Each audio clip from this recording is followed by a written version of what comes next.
behind the scenes, recording the 1-year anniversary episode, one of 2 episodes, because the second episode is actually an interview I did with David Breckheimer.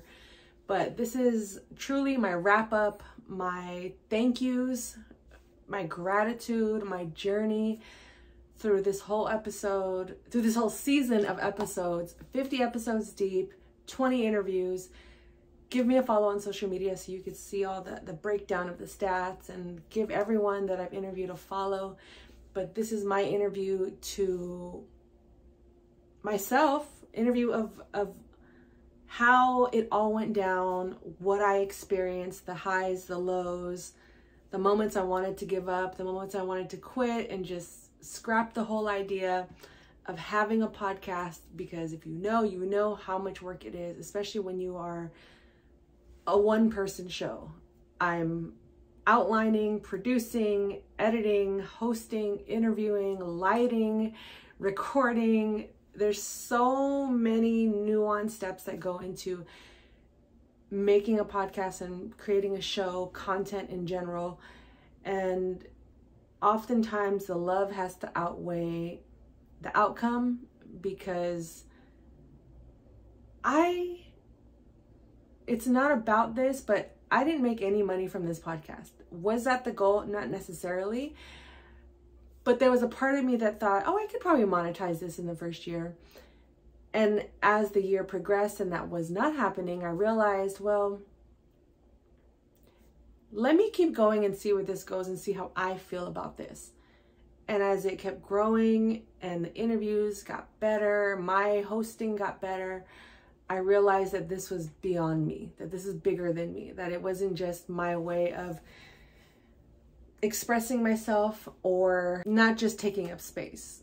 Because I do feel like there needs to be more representation, especially from women of color in this white male dominated industry. But it's more so for me to have carved out a lane and a space for myself where I can give voice to those that may not be able to share their stories, and as well to motivate, uplift, and encourage my supporters, my community, my audience, anyone that's new or that has been following the transaction care journey, who has been following my personal journey, family, friends, etc. But 1 whole year, 50 episodes, this has been so much fun. I'm going to hit record, so you guys are going to sit with me as I go through this whole process of how I do it, and let's go. So basically, what I do to start any podcast is I create an outline. And I started this podcast before AI really took off. So I was just handwriting things, freestyling things. I'd have a topic, I'd have an outline. So if you notice, the first few episodes were solo episodes. These are topics I wanted to talk about. These are topics I've talked about here on YouTube or on social media. So they came naturally to me. So it was easy to just create the audio version of what I'd already been talking about, right? When it came time to start doing interviews, this is like my cheat code into getting to know people in the industry that I work with, that I've seen in the Facebook groups. Maybe we've shared a comment, a like of each other's posts and whatnot, but we've never really gotten to know each other, even within the world of real estate. It was just more so like a mutual respect, mutual, I see you, keep going. Oh, I like this message. Oh, I disagree with you, but this is what I think. And for me, creating the podcast and interviewing people was my way to get to know them, to build community, to network, and to simply just put myself out there, to be more social, to be less of a hermit, because we all know that self-employment can be very isolating. And for anyone that is self-employed, that knows how isolating it can be, the only way to combat that is to not isolate. So for me, I enjoy being on camera. I like the sound of my voice. I've gotten used to it. I've taken speech classes in the past. I know what it takes to get out of my comfort zone, and having a podcast was one way of doing that.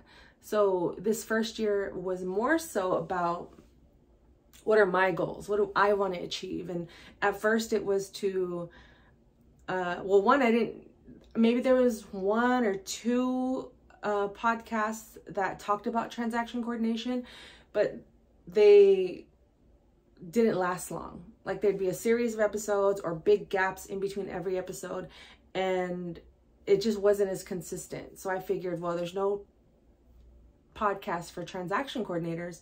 Let me start there.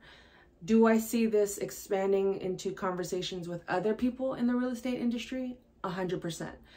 But let me start with the community that I know best, which are transaction coordinators, as well as people that have impacted me on my journey. Like my first client, who was a friend that I used to work with, down to a random interview I took one random afternoon that lasted 3 hours, and them remembering me 6 months later to eventually provide this self-employment life, this entrepreneur life that I so drastically needed at the time. So I figured, let me just start with the TC industry. It's what I do. It's what I've been doing. Let's go from there. And the original goal, which it still is to interview a TC in every state. And as I'm wrapping up this episode, I feel like I covered a good chunk of the country, the United States. Do I want to interview other real estate professionals internationally? Of course. But I knew I had to take baby steps in order to get there before I just took that leap. And I wanted to trust my voice. I wanted to trust my idea. And I wanted to trust that before I get any of these other people involved, that I'm actually taking podcasting seriously. And I feel like around maybe the episode 25-ish, that area, I really started to catch my stride and really started to develop this sense of comfort. It became more organic, more natural. Even when I didn't have anything to talk about, when I sat down and really just honed in on what are some ideas that I have, everything just unraveled easily. And that's what I loved about having a podcast, because it helped me to realize that when I'm making desperate decisions, or when I'm making decisions that ultimately are a no, that I shouldn't put so much energy into that, but more so into things that are working, leveling up those things versus constantly trying to fight and break through, you know, these roadblocks that aren't going to go away right away. But that's a whole other topic in itself. So yeah, I'm about to record episode 49. It's a solo episode titled Thank You. Check it out, transactioncarepodcast.com. And episode 50 is my interview with David Breckenheimer, and it's a good one.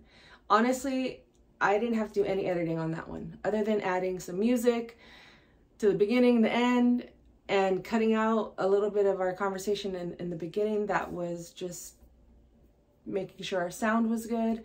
I had nothing, no notes, no edits, nothing. It was perfection. It was the perfect way to wrap up this season. And this season's theme, unintentionally, because I didn't really have a theme. My goal was simply to interview a TC in every state, start a podcast, get comfortable being a podcast host, eventually monetize, which is still in the works. And I didn't even have a number of episodes I wanted to hit. It just ended up being 50. And there are, what, 52 weeks in a year? Yeah, 52 weeks in a year. So I took 2 days off out of this entire year and was consistent with every episode. That will change in next year for season 2, because I want to give myself more time to be more intentional with every episode, with every conversation, with every interview. And I feel like 30 is that sweet spot for a season or for a big chunk of episodes. And I want the listeners to also be able to digest what I'm saying. And sometimes when there's too much information, you can experience that analysis paralysis, or even perhaps that sense of overwhelm. Like, this is too much, like, oh, I just listened to it. But I'm gonna gauge how the audience reacts and base my consistency on that. But overall, new episodes are released on Mondays, except for holidays moving forward, because I did episodes during the holidays my first season, but second season and on, no new episodes on federal US holidays and my birthday. You probably will get the occasional rerun, the replay, because I don't want to leave you all hanging too much. But in terms of brand new episodes, interviews, solo episodes, those will be within the 30 episode range. So I'm not going to burn myself out over this project. It is a labor of love. It's a passion project that if I can monetize, when I monetize, I'm open to whatever that blessing will look like for me. And of course, I'm open to other opportunities, speaking engagements, teaching people how to create a podcast, even a YouTube channel. I also do coaching as well as transaction coordination. I'm eager to coach more women of color, especially in their second season of life, that want to thrive with more confidence in their decisions, in their career shifts, in their lifestyle choices. I'm here to help and support. So you can easily just comment below if you want more information, but you can visit transactioncarepodcast.com. All of the information is there. And I thank you for 1 whole year of the Transaction Care Podcast. My name is Lillian Hernandez, aka Lily Like the Flower, because we are learning and growing together. And I'm the host and resident care coordinator of the Transaction Care Podcast. Until the next episode, I'm giving you the keys. There are no gatekeepers here. Care for yourself, care for your wealth. Your time is worth it. Let's coordinate. Talk soon. Now go stream the episodes, transactioncarepodcast.com. This is the reality of recording, editing, all of the things for your own podcast. Getting 20 minutes in, freestyling. I have my outline, but I was freestyling most of it. Then going to save it, and then this happens. Nothing is happening. This is why you should always save your work early, kids. Oh my God, I have to re-record this whole thing. I hope not. I have faith. Stay tuned. I'm back. It did not lose. I only lost the last 2 minutes I recorded. Maybe not even 2 minutes, maybe like a few seconds, but oh, thank God. We're still here, guys. Thumbs up, but this is the reality. Oh, just save your work early, people.